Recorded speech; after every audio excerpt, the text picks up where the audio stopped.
Hello everyone. जैसा कि हम लोग सीमीटी में कुछ टॉपिक छूट गया था, उस टॉपिक को हम लोग कवर करने का प्रयास करेंगे। ठीक है, टॉपिक का नाम है निर्माण आयोजन का वर्गीकरण। निर्माण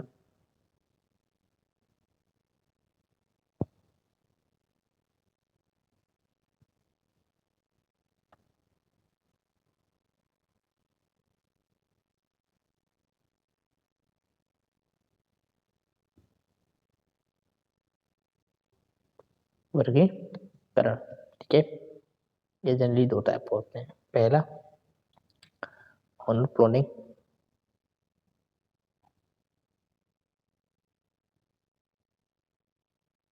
और दूसरा होता है आपका कंट्रैक्टर प्लानिंग।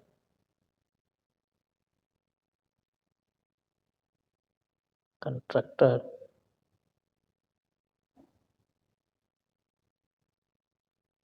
प्लानिंग। ठीक है, क्लियर। इसमें हम देखेंगे पहला ऑनर प्लॉनिंग।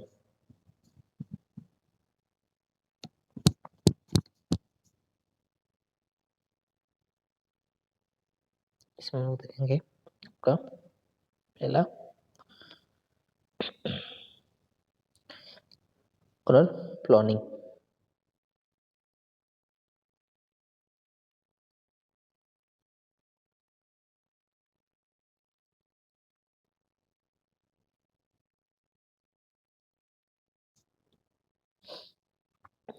ऑनर प्लानिंग पहला इसमें है आपका a pre tendering planning.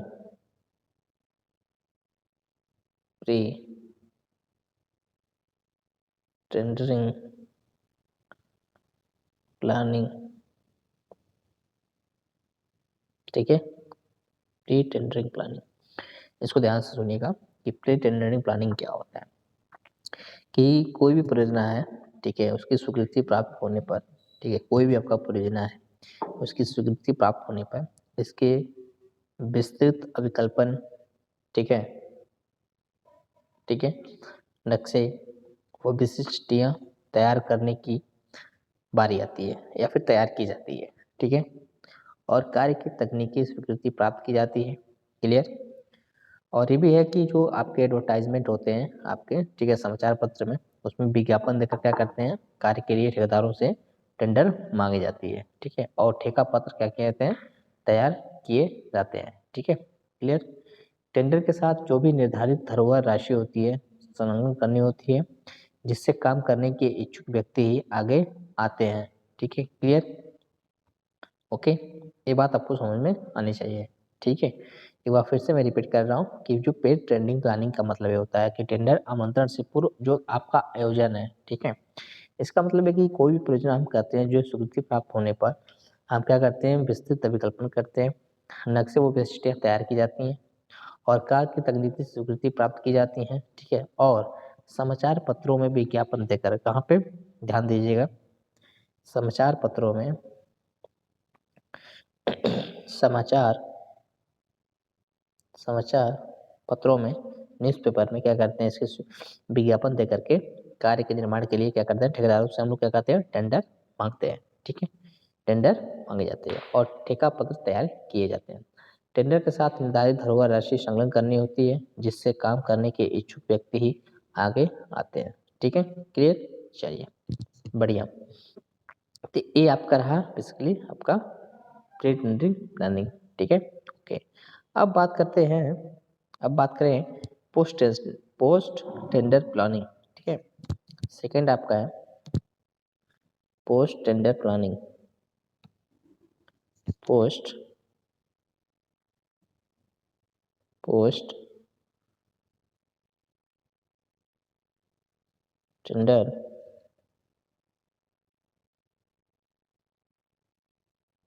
Planning.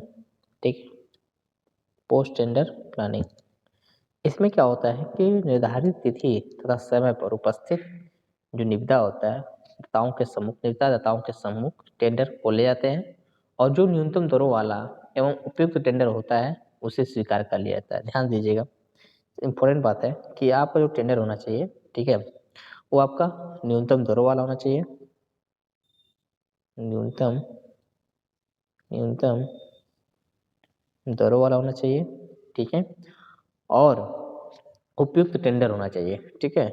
उनको क्या करते हैं हम लोग जनरली एक्सेप्ट कर लेते हैं, उनको क्या करते हैं जनरली हम लोग स्वीकार कर लेते हैं। क्लियर है ना? तो आपके जो ऑनर प्लानिंग होता है इसमें दो तरफ से होते हैं। पहला आपका होता है प्री टेंडरिंग प्लानिंग और दूसरा होता है पोस्ट टेंडर प्लानिंग। क्लियर है ना? इस बात को हम लोग समझिएगा। क्लियर है ना? चलिए, ओके, आगे बढ़ते हैं हम लोग, ठीक है, हम लोग आगे बढ़ते हैं। इसी क्रम में हम क्या करते हैं, आगे बढ़ते हैं। चलिए आगे देखते हैं। अब जो आपका सेकेंड है, आपका जो सेकेंड है, आपका जो सेकेंड है कंस्ट्रक्टर प्लानिंग, ठीक है। क्या होता है? Constructor constructor planning, constructor planning, इसको ध्यान से देखिएगा। इसमें क्या होता है, प्री कंस्ट्रक्टर प्लानिंग होता है। इसके अंतर्गत आपका, ठीक है, इसके अंतर्गत आपका पहला आता है प्री कंस्ट्रक्टर प्लानिंग। क्या आता है? प्री कंस्ट्रक्टर प्लानिंग,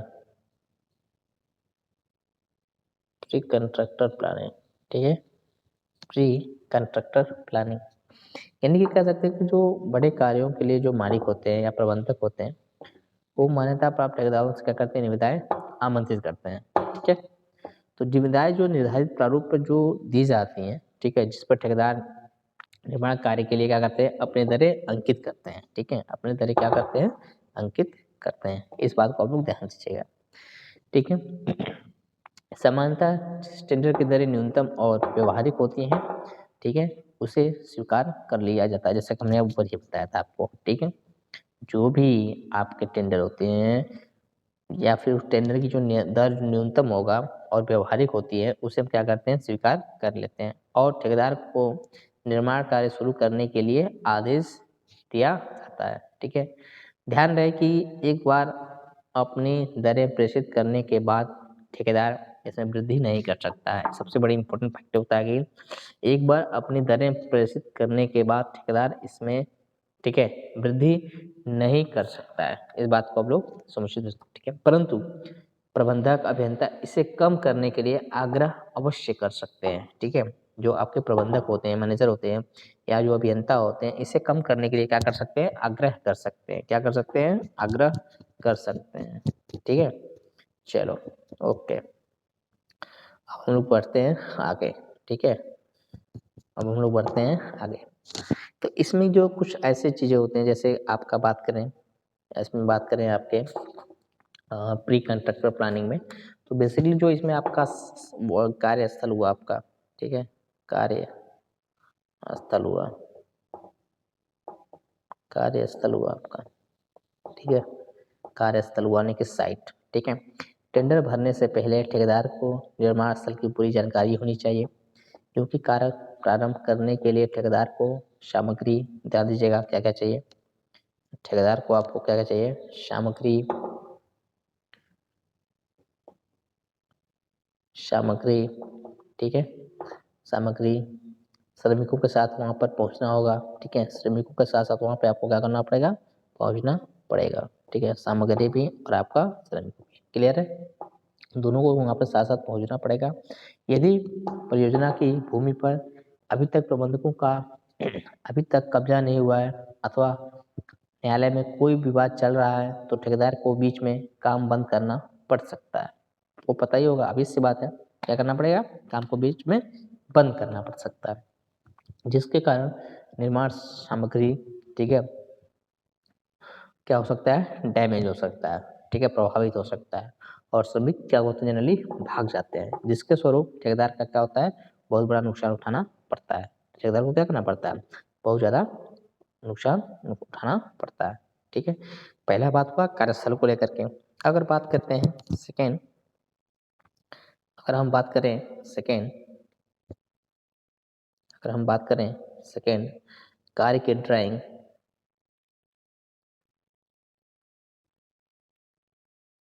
स्क्वायर की ड्राइंग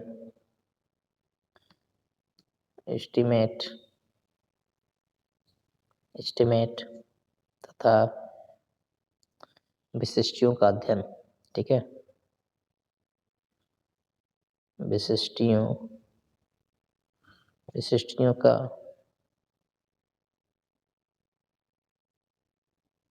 अध्ययन, ठीक है, कार्य की ड्राइंग एस्टिमेट तथा जो विशिष्टियां हैं उनका जो है अध्ययन।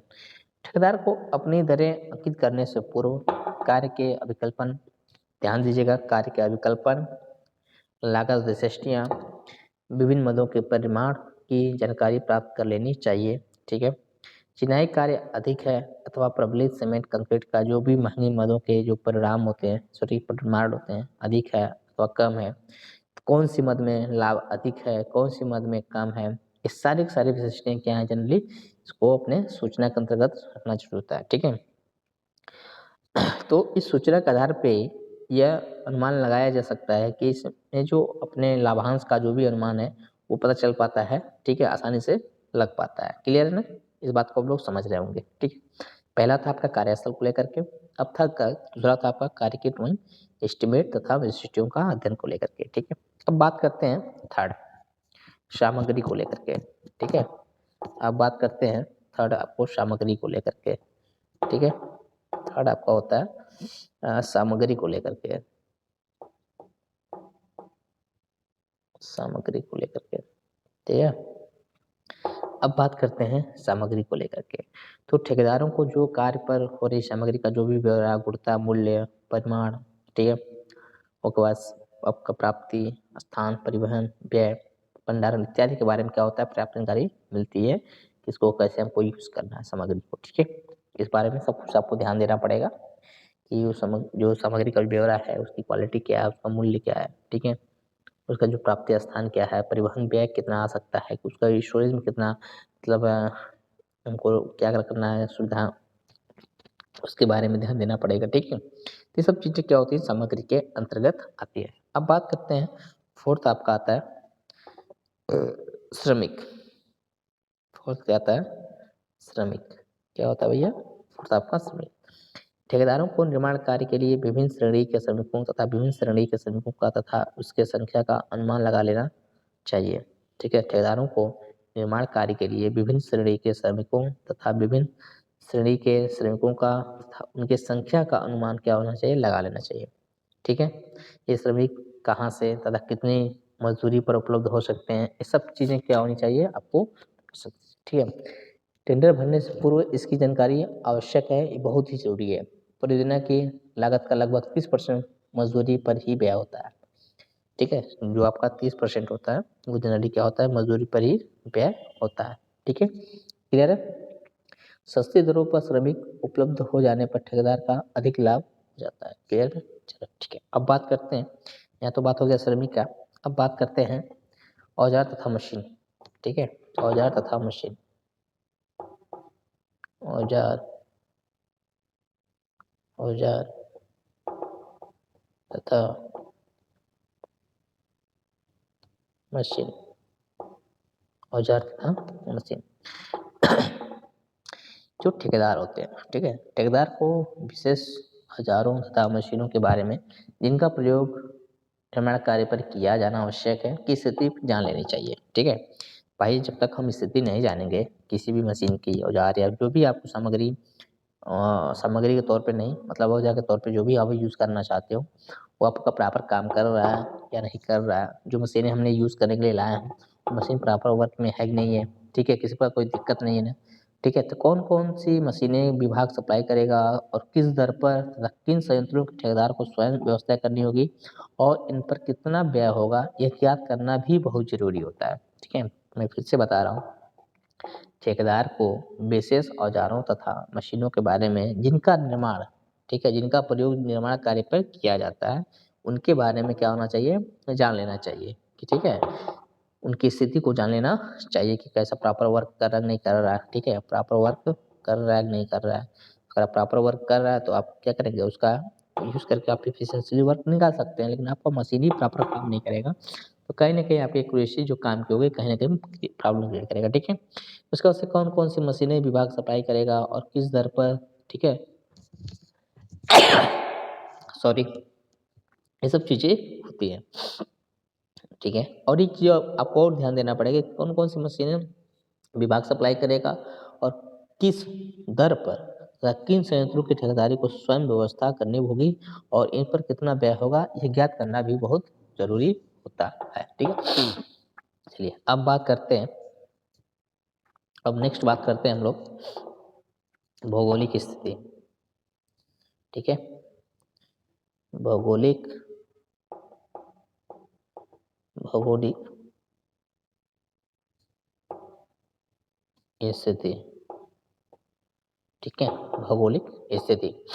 निर्माण क्षेत्र की जो भौगोलिक जानकारी है, क्षेत्र पर्वतीय है या मैदानी है, शहरी है या ग्रामीण और जंगली भूमि दलदली है अथवा पथरीली है या रेतीली है, वर्षा अधिक होती है अथवा मौसम सूखा रहता है, इत्यादि की जानकारी भी क्या करना होता है, प्राप्त करना बहुत ज़रूरी होता है, ठीक है?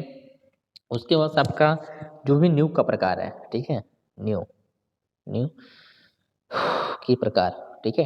नींव की प्रकार, ये बहुत ज़रूरी होता है, ठीक है? इस बात को आप लोग समझने का प्रयास करिएगा, नींव की प्रकार, ठीक है? क्लियर है? तो संरचना की जो भी नींव है, किस प्रकार की है, राफ्ट है, ठीक है, पाइल है, कैसन है अथवा कोई नहीं है, ठीक है?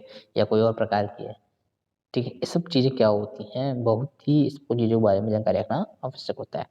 उसके बाद सबका आता है पानी की उपलब्धता, पानी का अवेलेबिलिटी आपका है कि नहीं है वहाँ पे, ठीक है?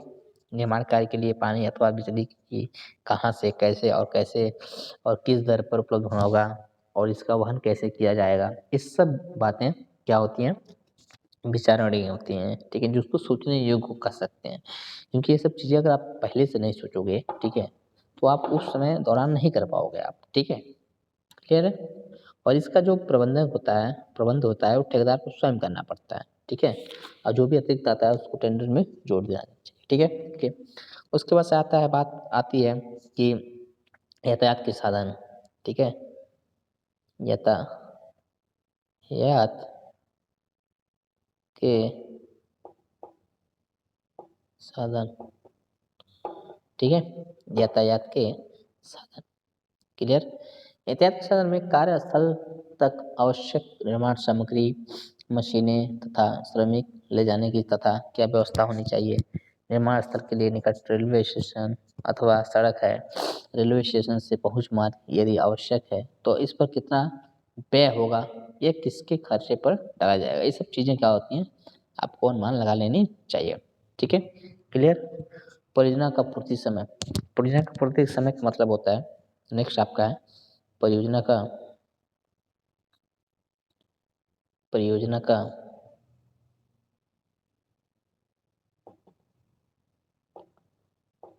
पूर्ति समय, ठीक है? परियोजना का पूर्ति समय, परियोजना को पूर्ण करने के लिए टेंडर सूचना में कितना समय दिया जा गया है तथा क्या ठेकेदार के पास इतने साधन उपलब्ध हैं कि वह प्रस्तावित कार्य को निर्धारित समय के भीतर निपटा सके, इस पर विचार करना बहुत ही आवश्यक होता है, ठीक है? इस बात को लोग समझ लीजिएगा।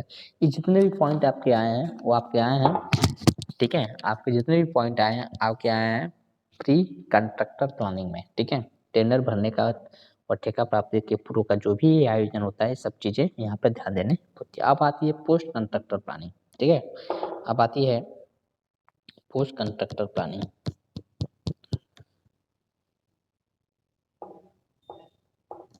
पोस्ट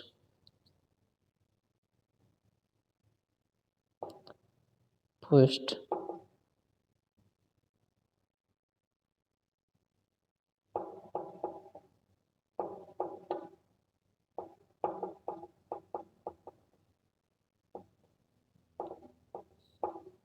पोस्ट कंस्ट्रक्टर प्लानिंग, ठीक है?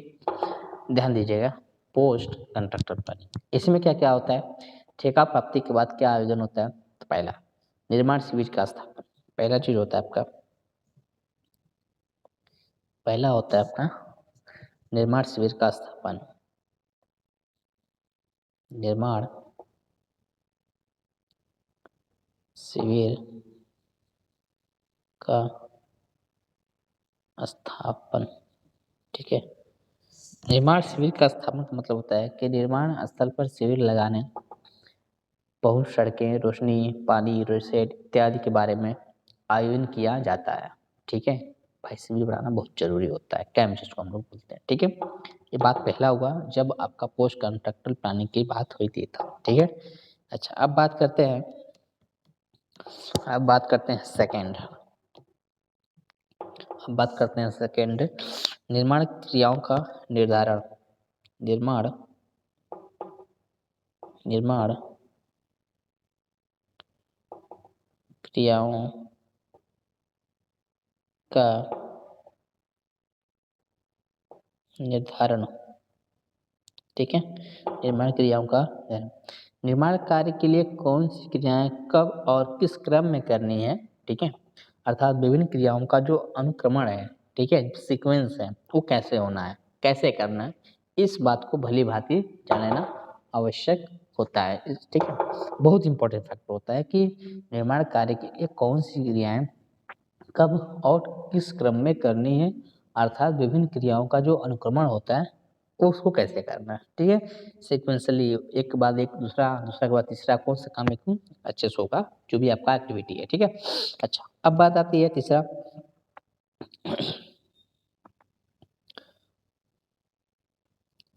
अब बात आती है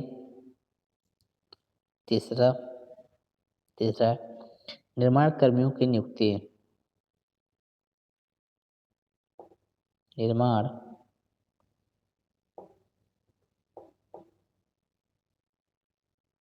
कर्मियों की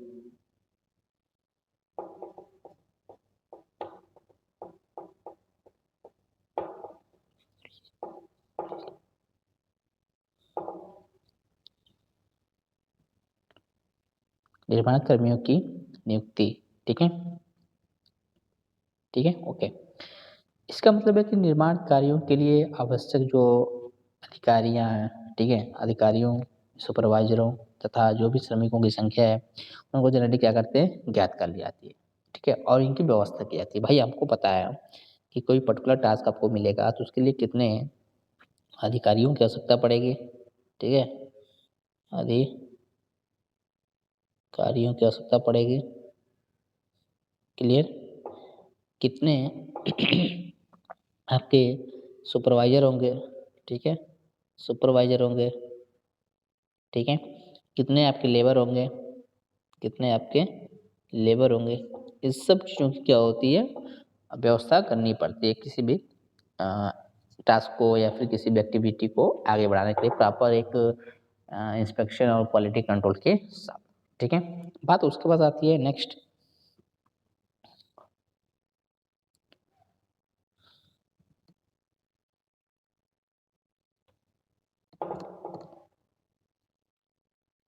अब बात आती है निर्माण सामग्री की पूर्ति। निर्माण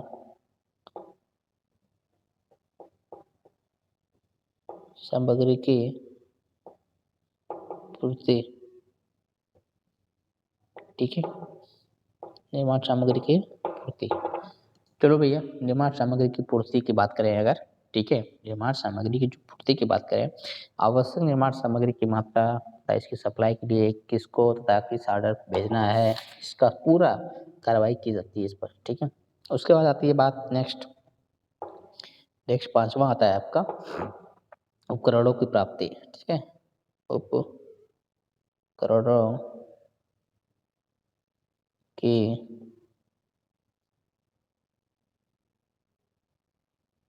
प्राप्ति, ठीक है, उपकरणों की प्राप्ति। ये औजार तथा जो भी मशीनें हैं, उनका नाम, संख्या तथा कब किसकी आवश्यकता पड़ेगी की तैयारी की जाती है और उनको मंगवाने के लिए आदेश भेजे जाते हैं, ठीक है। नेक्स्ट आपका हो सकता है खुदरा कार्यों की सूची, ठीक है, खुदरा खुदरा कार्यों की सूची, ठीक है। ऐसे छोटे मोटे कार्यों की सूची जो खुदरा ठेकेदारों द्वारा कराया जा सकता है, ठीक है, उसको हम सूची क्या करते हैं, तैयार कर लेते हैं, ठीक है, उस कार्यों की सूची तैयार कर लेते हैं। ठीक है। उसके बाद से 7th आपका होगा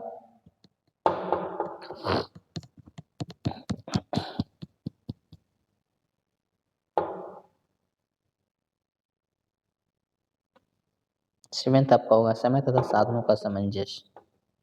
समय तथा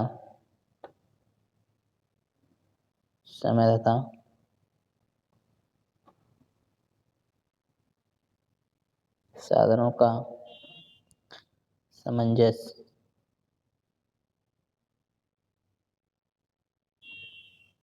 ठीक है, सामंजस्य।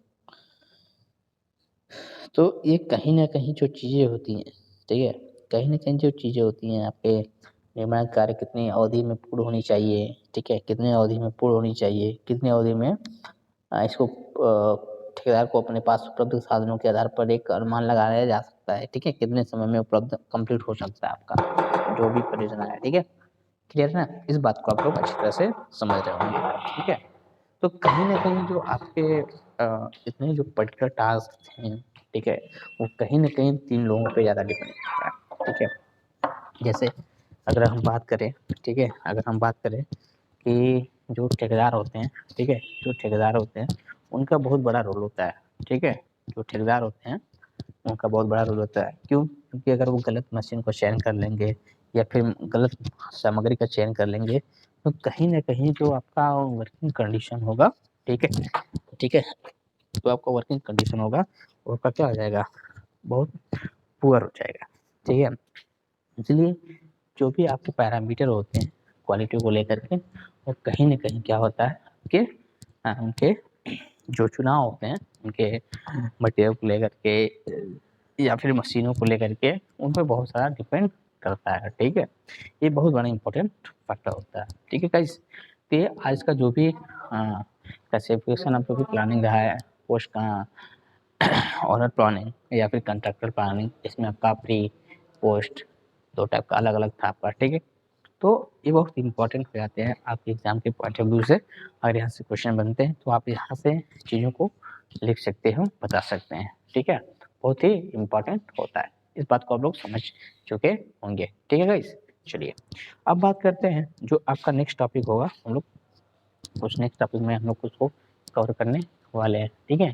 तो कहीं न कहीं हम क्या करेंगे, वहाँ पे उसको देखने वाले हैं, ठीक है। बेसिकली लेकिन अभी तक जो आपका क्वेश्चन में जो एग्ज़ाम के पॉइंट ऑफ व्यू से, चूँकि आपको पता है कि ये इस बार जो आपका क्वेश्चन बनेगा आपका एमसीक्यू होगा, ये आपको पता ही है। और पेपर भी ऑलमोस्ट नियर अबाउट सीएमईटी के करीबन-करीबन मैंने बहुत सारे क्वेश्चन कराए थे उसमें, तो आप उसको भी देख सकते हो कि जो एमसीक्यू टाइप के क्वेश्चन होते हैं, उनको हमने क्या किया था, आपसे कराया था, ठीक है। तो कहीं न कहीं इस चीज़ को आपको समझ में आ रहा होगा, ये चीज़ें क्या होती हैं, बहुत ही बेसिक होती है, ठीक है। ओके, अच्छा, अब बात करते हैं, आपको सब पता चल ही गया होगा, कहीं न कहीं आपको, ठीक है, जो टॉपिक छूटा था, ठीक है, उसको हम लोग इस बार कवर कर रहे हैं थोड़ा बहुत, ठीक है। बाकी जो चीज़ें एमसीक्यू हैं या आपका थ्योरी है, उसको हम लोग ऑलरेडी कवर कर चुके हैं, ठीक है, मैक्सिमम, ठीक है। और हमने मैक्सिमम एमसीक्यू टाइप क्वेश्चन भी कराया है, तो आप उस एमसीक्यू टाइप क्वेश्चन को में हेल्प मिलेगा आपके साथ, ठीक है, क्लियर? आने वाले दिनों में जो भी सीएमईटी का पेपर होगा आपके, ठीक है। चलो अच्छा, आप भाई इस बार तो आप ऑनलाइन एग्ज़ाम है, लेकिन आने वाले दिनों में अगर आप ऑफलाइन भी होते हैं, तो भी वो वीडियो आपके लिए काम आएगा, ठीक है? ओके, चलिए। तो आई होप कि आप इस बात को समझ गए होंगे और जो भी आपका नेक्स्ट टॉपिक होगा, ठीक है? जो आपका नेक्स्ट टॉपिक होगा, जो भी आपका नेक्स्ट टॉपिक होगा उसको हम लोग क्या करेंगे, नेक्स्ट वे में कंप्लीट करने का प्रयास करेंगे, ठीक है? जो भी छूटा होगा पार्ट टॉपिक आपका, उसको हम क्या करेंगे, कवर करने का प्रयास करेंगे, ठीक है। तो अभी तक आपका जो भी प्री टेंडरिंग और पोस्ट टेंडरिंग का जो भी आपने देखा वीडियो, इसको अच्छे से समझने का प्रयास करिए, ठीक है। और जो आगे का नेक्स्ट प्लानिंग होगा हम लोगों का नेक्स्ट टॉपिक को लेकर के, उसको बिल्कुल वीडियो बनाएंगे, ठीक है गाइस? चलो ठीक है, और आई होप कि आप इस बात को समझ रहे होंगे, ठीक है। चलिए, thank you so much, thank you very much.